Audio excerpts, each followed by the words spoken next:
नमस्कार, मैं हूं जितेंद्र दीक्षित। अगले साल फरवरी या मार्च में गोवा विधानसभा के चुनाव होने वाले हैं। जो पिछले चुनाव साल 2017 में हुए थे, उनमें कांग्रेस सबसे बड़ी पार्टी बनकर उभरी थी, लेकिन आज गोवा में बीजेपी की सरकार है। आखिर ऐसा कैसे हो गया कि दूसरे नंबर पर आने वाली पार्टी राज्य में सरकार बना लेती है? यही जानेंगे आज के अनकट में। गोवा में कांग्रेस के दिग्गज नेता और पूर्व मुख्यमंत्री लुझिनो फ्लेरियो ने पार्टी की सदस्यता और विधायकी से सोमवार के दिन इस्तीफा दे दिया। माना जा रहा है कि वो तृणमूल कांग्रेस से जुड़ने वाले हैं। जाते जाते उन्होंने कांग्रेस अध्यक्ष सोनिया गांधी को एक भावनात्मक खत लिखा और इस खत में इस बात का खुलासा किया कि आखिर सबसे बड़ी पार्टी होने के बावजूद भी साल 2017 में कांग्रेस सरकार बनाने से कैसे चूक गई। गोवा में 4 फरवरी 2017 को चुनाव नतीजे आए। नतीजों के मुताबिक 40 सीटों वाली गोवा विधानसभा में कांग्रेस को 17 सीटें मिली, जबकि बीजेपी को सिर्फ 13। कांग्रेस सबसे बड़ी पार्टी बनकर उभरी थी, लेकिन फिर भी सत्ता दूसरे नंबर की पार्टी यानी बीजेपी के पास गई। बीजेपी के मनोहर पर्रिकर फिर एक बार राज्य के मुख्यमंत्री बने। चुनावी सफलता हासिल करने के बावजूद भी सरकार बना पाने में कांग्रेस कैसे असफल रही, इस पर फ्लेरियो ने अपने खत में रोशनी डाली है।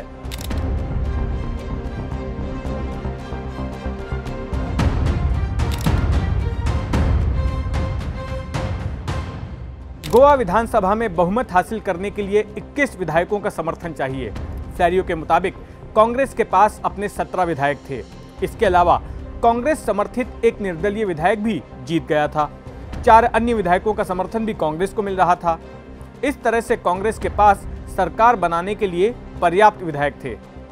फ्लेरियो का कहना है कि वो सरकार बनाने के लिए राज्यपाल के पास दावा पेश करने को तैयार थे, लेकिन ऐसा करने से उन्हें कांग्रेस के ही एक शख्स ने रोका।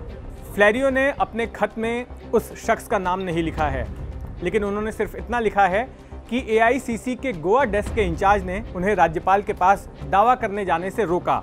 अब ये सभी जानते हैं कि उस वक्त एआईसीसी के गोवा इंचार्ज दिग्विजय सिंह थे, जो कि पणजी में डेरा जमाए बैठे थे। दूसरी तरफ कांग्रेस के इस ढुलमुल रवैये को देखते हुए बीजेपी ने मौके पर चौका मारने की कोशिश की। बीजेपी की तरफ से नितिन गडकरी गोवा के प्रभारी थे। दिग्विजय सिंह ने जहां एक तरफ अपने आप को होटल में ही समेट कर रखा था, तो वहीं गडकरी लगातार एक जगह से दूसरी जगह घूम रहे थे और बीजेपी के लिए विधायकों का समर्थन जुटाने की कोशिश कर रहे थे।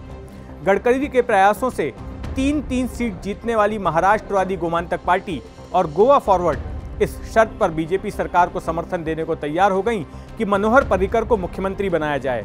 इसके बाद 3 निर्दलीय विधायकों ने भी बीजेपी सरकार को समर्थन देने का ऐलान किया। इस तरह कम सीटें जीतने के बावजूद भी बीजेपी की सरकार मनोहर पर्रिकर के नेतृत्व में गोवा में बन गई और कांग्रेस देखते रह गई। पर्रिकर ने मुख्यमंत्री बनने से पहले बतौर राज्यसभा सदस्य अपनी विदाई कार्यक्रम में दिग्विजय सिंह को धन्यवाद भी दिया और कहा कि आपने गोवा में रहते हुए भी कुछ नहीं किया, इसलिए बीजेपी को सरकार बनाने का मौका मिला है। कांग्रेस के लिए साल 2022 में भी विधानसभा चुनाव की राह आसान नजर नहीं आ रही।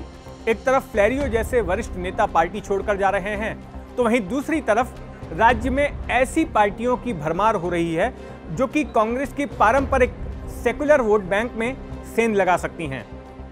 तृणमूल कांग्रेस तो चुनाव लड़ ही रही है, लेकिन इसके साथ साथ आम आदमी पार्टी भी गोवा में अपना खाता खोलने के लिए पूरी ताकत लगा रही है।